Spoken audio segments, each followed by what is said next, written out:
I'm Tracy Walsh, 32 years old, a woman who thought she had grown used to being overlooked by her family, until one night changed everything. That night was my parents' 30th wedding anniversary held at a small community hall in Boise. It should have been a warm and loving evening, but for me, it became the lowest point in our family dynamic. As everyone laughed and chatted, my mother placed an empty plate in front of me, her smile cold as ice. "You should have brought snacks." "We won't order for you," she said, her tone light but dripping with contempt. Beside her, my sister savored a $230 lobster and steak, her smug expression silently reminding me of where I stood. My father chuckled, his eyes glinting with amusement, and the entire table erupted in laughter, everyone except me. I sat there gripping the edge of my chair, my face burning with humiliation and anger. They expected me to smile again, to swallow it like I always did. My sister leaned back, slicing her steak as she basked in the glow of their praise, and my mother's voice pierced the air again, sharp and deliberate. "Tracy, don't make a scene." But this time, I wasn't the same obedient Tracy they thought I was.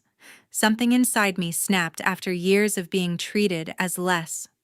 I stood up, my hands trembling but my gaze steady, and I announced something that made every fork freeze midair. The laughter stopped instantly, smug smiles disappeared, and I saw the shock widen in my sister's eyes. For the first time in my life, every eye in the room was on me, not out of pity, but out of stunned disbelief. What I was about to say would change everything, and from that moment on, no one at that table could enjoy their meal again. Before we continue with the rest of my story, leave a comment and tell me what time is it where you are and which city are you watching from. I'd love to know how far my story has reached. 2 days before the anniversary party, I was juggling a dozen tasks to make my parents' 30th wedding celebration perfect. Fresh off a divorce, I was still piecing my life back together, yet I booked the Boise Community Hall, ordered white lilies, and coordinated catering for 50 guests. My mother, Patricia, barely acknowledged my efforts, her focus glued to her phone, texting about decorations. I didn't expect a thank you, but her indifference stung. Meanwhile, my sister Brenda breezed in, flaunting a new designer purse my parents had gifted her. They'd paid off her car loan last month too, while I was stuck covering their electricity and water bills every month without a word of gratitude. Brenda, a few years older than me, soaked up their praise like it was her birthright, her laughter filling the house as my father Edward nodded approvingly. I kept my head down, folding napkins for the party, but the weight of their favoritism pressed harder each day.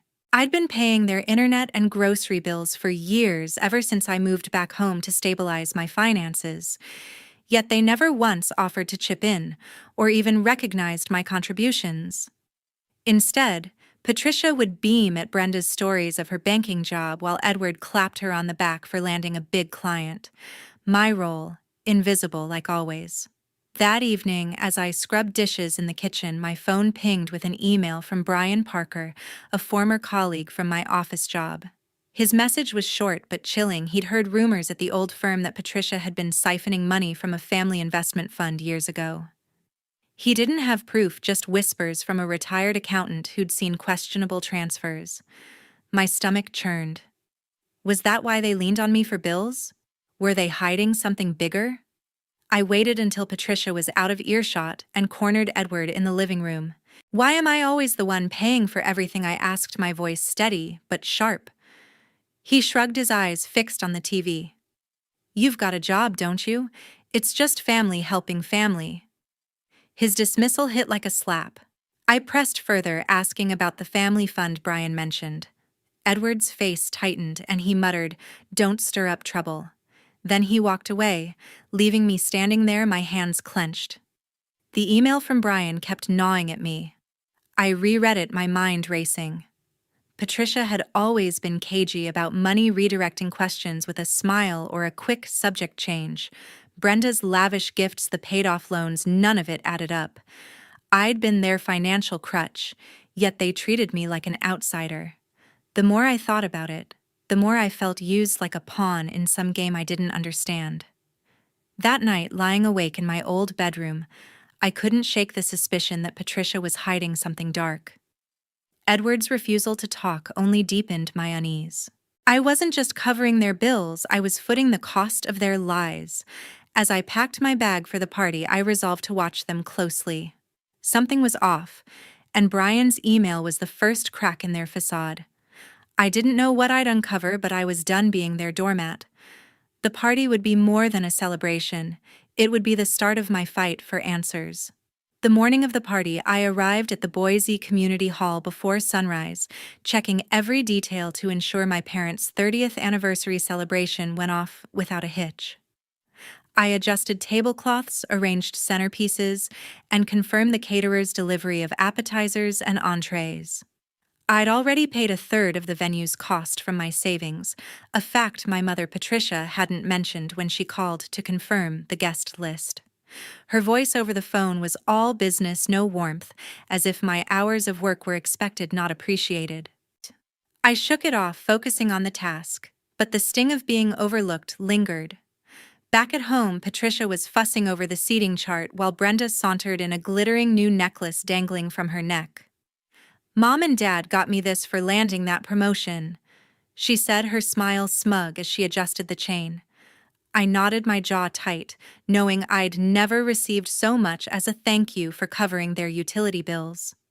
My parents had poured money into Brenda's life, her car, her debts, while I footed their household expenses without a second glance. When I mentioned the catering deposit I'd covered, Patricia cut me off. "You need to pay the full bill for the party," she said, her tone sharp. "It's your responsibility as family."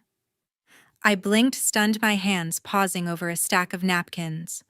"I already paid a chunk," I said, my voice rising. "Why is it always me?" My father overheard and let out a dry laugh from the couch.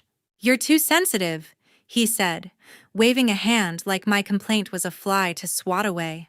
Brenda smirked, twirling her necklace, not bothering to chime in. The dismissal burned.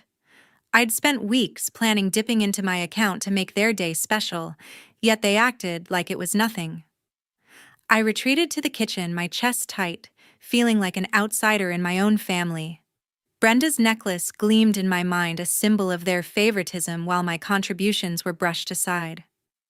I wanted to confront them, to demand why Brenda got gifts while I got demands, but I held back, knowing it'd spark a fight before the party. That afternoon, as I loaded chairs into my car for the hall, my phone rang. It was Susan, our neighbor, her voice low and cautious. She'd overheard Patricia at a book club bragging about how Brenda was thriving thanks to their support. "She didn't mention you once," Susan said, her tone apologetic. "All she talked about was Brenda's promotion, her new car, how they're so proud." My grip tightened on the phone. Patricia's boasts about Brenda while ignoring my sacrifices felt like a knife twisting deeper. Susan hesitated, then added, "I just thought you should know how she talks when you're not around." The call ended, but Susan's words echoed. I stood by my car, the stack of chairs forgotten as anger simmered. Patricia's demand for me to pay the entire bill, Edward's laugh, Brenda's smugness, it all collided. I wasn't just overlooked, I was erased. The muffle of unfairness I'd pushed down for years was now a roar. I drove to the hall, my hands shaking, resolving to face them tonight. This wasn't just about a party anymore. It was about years of being taken for granted. Something had to give. As the party began, I took my seat at the family table. My stomach knotted from the morning's frustrations. The Boise Community Hall hummed with 50 guests, their chatter and clinking glasses filling the air. I scanned the room, hoping for a moment of acknowledgement, but Patricia was busy greeting an old friend, her smile wide as she recounted stories of their youth. Edward stood nearby, laughing with a cousin about his old furniture store days, his voice booming over the crowd. Brenda, seated across from me, was holding court, regaling a group of relatives with tales of her latest banking success. Her designer dress caught the light, a gift from Patricia and Edward, no doubt. I adjusted my napkin, feeling like a stranger at my own parents' 30th anniversary celebration, my weeks of planning invisible to everyone. Patricia called me over to pour wine for a guest, her tone clipped as if I were staff, not family. I complied, biting back a retort, but the slight stung. As I returned to my seat, Brenda leaned toward a cousin, boasting about her promotion, her voice loud enough to carry. "They're so proud of me," she said, glancing at Patricia, who nodded enthusiastically. Edward chimed in. "Brenda's always been a star." I gripped my glass, their praise for her echoing against the silence they offered me. I'd been paying their bills for years, electricity, groceries, internet. Yet here I was, pouring wine while they celebrated her. The unfairness simmered, a quiet anger building in my chest. I tried to join the conversation, mentioning the catering I'd arranged, but Patricia waved me off, turning to compliment Brenda's choice of earrings. Edward didn't even glance my way, too busy toasting a neighbor. The dismissal felt like a weight pressing harder with every laugh that wasn't for me. I stared at my empty place, setting no plate, no food, just a fork and a glass. Then Patricia leaned across the table, her eyes glinting, and slid an empty plate in front of me. "You should have brought snacks," she said, her voice sharp with mockery. "We didn't order anything for you." The table burst into chuckles, and Brenda, savoring a $230 lobster and steak, flashed a smug grin, her fork gleaming as she took another bite. The words cut deep, a public jab that echoed years of being sidelined. Edward beamed at Brenda, saying, "That's our Brenda, always a class act." Patricia nodded, her eyes sparkling as she praised Brenda's entree choice. My fingers curled into fists beneath the table, the sting of their favoritism overwhelming. Brenda's smirk widened as she sliced her steak, as if my humiliation was part of the meal. The guests' laughter faded into a dull roar, their clinking glasses a backdrop to my rising anger. Then Patricia spoke again, her tone casual but firm. "Tracy, you're covering the bill for this, right?" Edward nodded, his expression smug. "Family pulls their weight," he said, not meeting my eyes. The audacity of it, expecting me to pay for their lavish party after ignoring my contributions, snapped something inside me. I'd swallowed their disregard for too long, always the one to sacrifice while they fawned over Brenda. My hands shook as I pushed my chair back, the screech silencing the table. I stood, my voice steady, but loud. "Patricia, Edward," I said, locking eyes with them, "you're paying for this party yourselves, and I'm done covering your bills, every single one." The room froze. Forks hovered, glasses stilled, and every head turned. Brenda's grin vanished, replaced by a piercing glare, her lips parting as if to retort. Patricia's face hardened, her eyes narrowing. "Tracy, sit down," she hissed, but I didn't move. Edward's smugness faltered, his brow creasing as he leaned forward, caught off guard.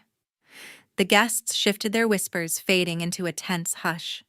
Brenda set her fork down, her stare icy, as if I'd broken an unspoken rule. The air grew heavy, the celebration's warmth replaced by a chill. I stood taller, my pulse racing, but my resolve unshaken. Their entitlement had pushed me too far. I'd carried their financial burdens for years, believing it was my duty. But this moment, the empty plate, the demand for payment, Brenda's smugness made it clear. I wasn't just done paying, I was done being their doormat. Patricia opened her mouth, likely to scold, but I raised a hand. "No more," I said, my voice firm. "You've taken enough." Guests exchanged uneasy glances, some whispering, others staring wide-eyed. Brenda's glare held, but I saw unease in her eyes. Edward coughed, trying to regain control, but his confidence was gone. Patricia's lips pressed thin, her hands clutching her napkin. Their perfect family facade was crumbling, and I was the one unraveling it. I sat down, my heart pounding, knowing I'd drawn a line that changed everything. Their smugness had shattered, and for the first time I felt the power of my own voice. The next morning, I packed my suitcase in the quiet of my old bedroom, each folded shirt a step toward leaving. Downstairs, Patricia stood in the kitchen, her arms crossed, her face set in a scowl. "You embarrassed us in front of everyone," she said, her voice low and sharp. "If you can't respect this family, you need to leave." Edward, leaning against the counter, nodded in agreement, his eyes fixed on his coffee mug. "You caused a scene, Tracy?" he said, his tone cold.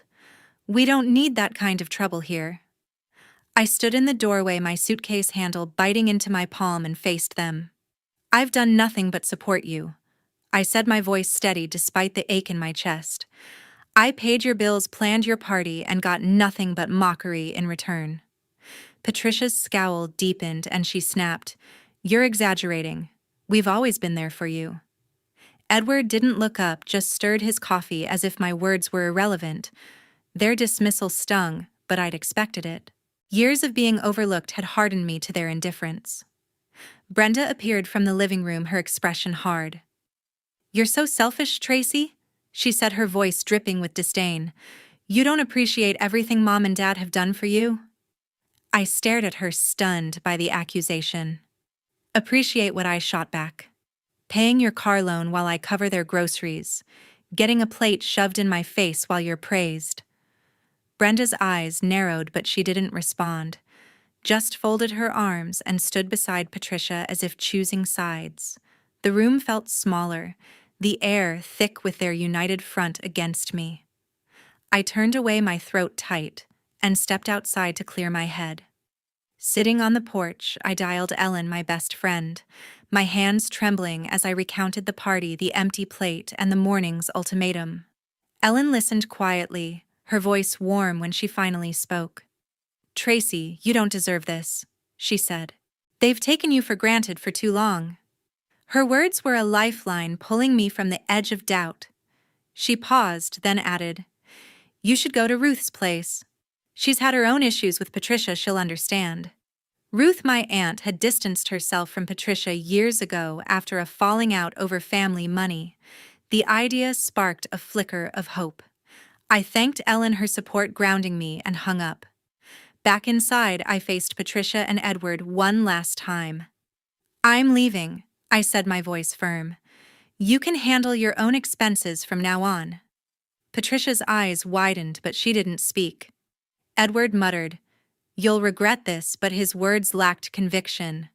Brenda scoffed, shaking her head as if my decision was a personal affront. I didn't argue. I'd said enough. Grabbing my suitcase, I packed a few essentials, clothes, a photo of my late grandmother, my laptop, and walked out the door. The Boise morning was crisp, the street quiet as I loaded my car. My heart pounded not with fear, but with resolve. Leaving wasn't just about walking away from their house, it was about reclaiming my life. I'd spent years tethered to their expectations, believing I owed them my support. But their rejection, their demand that I leave, had freed me. I drove away, the house shrinking in my rearview mirror, my mind set on Ruth's place across town.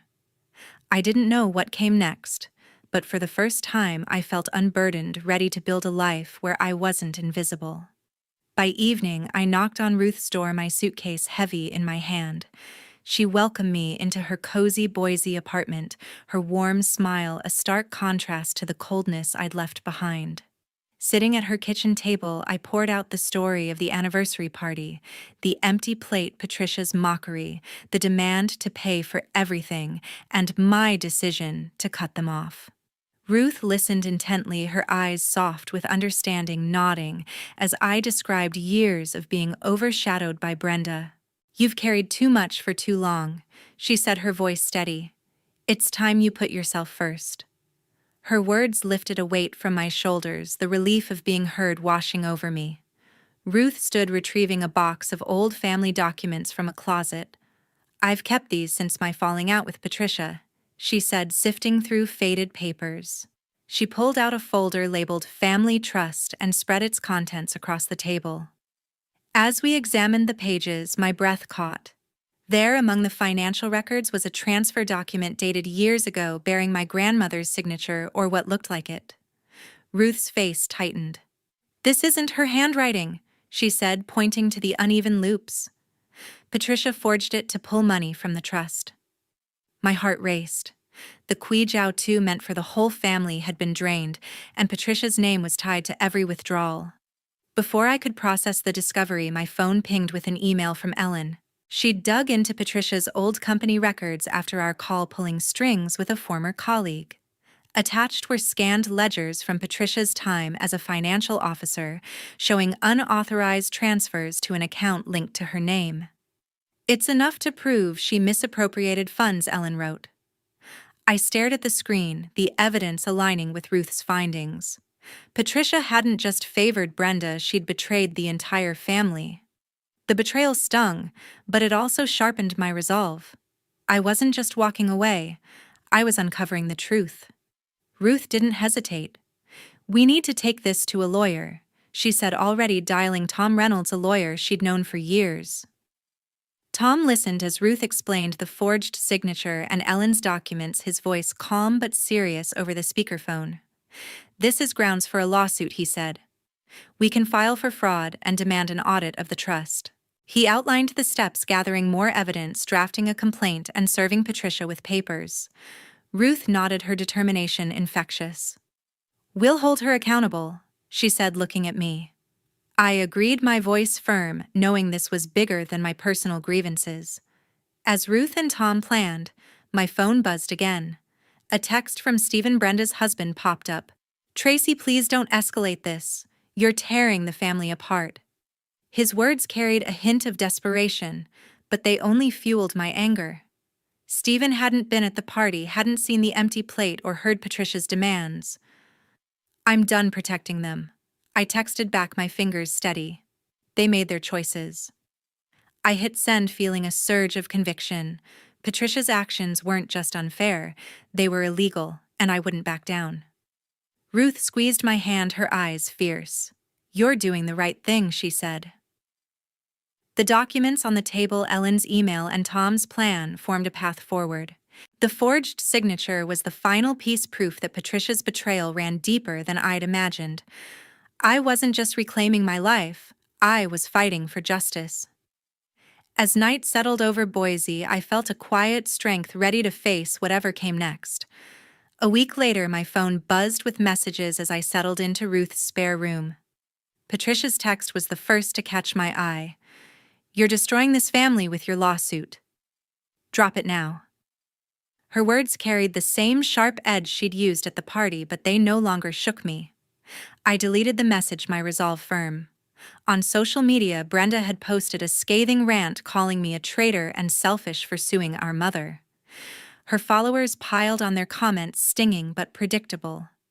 I scrolled past, refusing to engage. Their attempts to guilt me only strengthened my determination to see this through. The courtroom in Boise was stark, its wooden benches filled with a small crowd as the hearing began. Ruth stood tall, presenting the forged trust document and Ellen's ledgers to the judge. Her voice was steady, detailing how Patricia had siphoned funds meant for the family. The judge's face remained impassive, but when Ruth showed the mismatched signatures, a murmur rippled through the room. Patricia, seated across the aisle, stared straight ahead, her jaw tight. The bank's representative confirmed they'd frozen her accounts pending the investigation, a move that hit her like a visible blow. I sat beside Ruth, my heart steady, knowing we'd exposed the truth. After the hearing, I walked to a nearby coffee shop, needing a moment to breathe. Edward was waiting there, his face lined with worry. "Tracy, let's talk," he said, his voice softer than I'd ever heard. "This lawsuit is tearing us apart. Can't we settle this as a family?" His plea caught me off guard, but it felt hollow.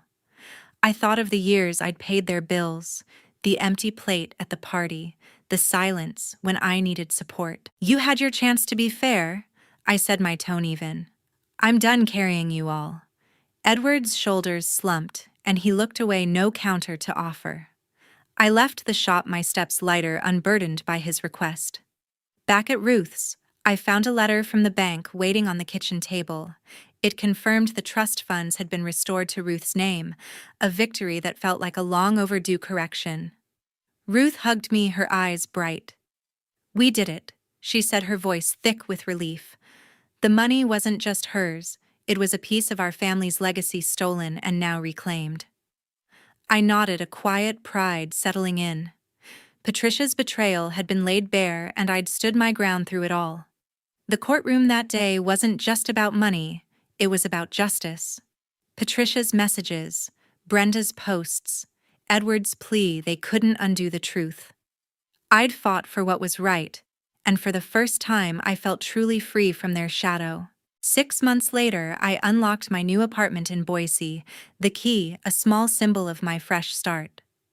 The space was modest but mine filled with light and the quiet promise of independence. I'd cut off all contact with Patricia, Edward, and Brenda, blocking their numbers and ignoring their attempts to reach me. My phone, once a constant source of their demands, now stayed silent, and I felt a peace I hadn't known in years. I arranged my few belongings: a bookshelf, a secondhand couch, a photo of my late grandmother, and let the weight of the past slip away. Word reached me through Ruth that Patricia and Edward had lost their house. The lawsuit's fallout left them bankrupt, their savings drained by legal fees and the frozen accounts. They'd moved into a cramped rental across town, a far cry from the home I'd once helped sustain. I felt no satisfaction, only a distant ache for what could have been. Their choices had led them here, just as mine had led me to this new beginning. Brenda's life had unraveled too. Ruth heard from a mutual friend that Brenda had been let go from her bank job, her reputation tarnished after the trust fund scandal. She and Stephen, along with their kids, were now squeezed into his parents' small home, a stark contrast to her once glamorous lifestyle. I didn't dwell on her downfall. It was a consequence of her complicity, not my revenge. I'd moved beyond their world, focused on building my own. Ruth called me one afternoon, her voice warm but serious. "I'm putting you in charge of the family trust," she said. "You've earned it." The restored funds, now safely in her name, needed someone steady to manage them, and she trusted me. I accepted, grateful for her faith. The trust's income gave me a financial cushion, letting me cover rent and start a savings plan without the burden of supporting others. For the first time, I was building a future on my terms, not theirs. As I settled into my new life, I realized family isn't defined by blood, but by respect.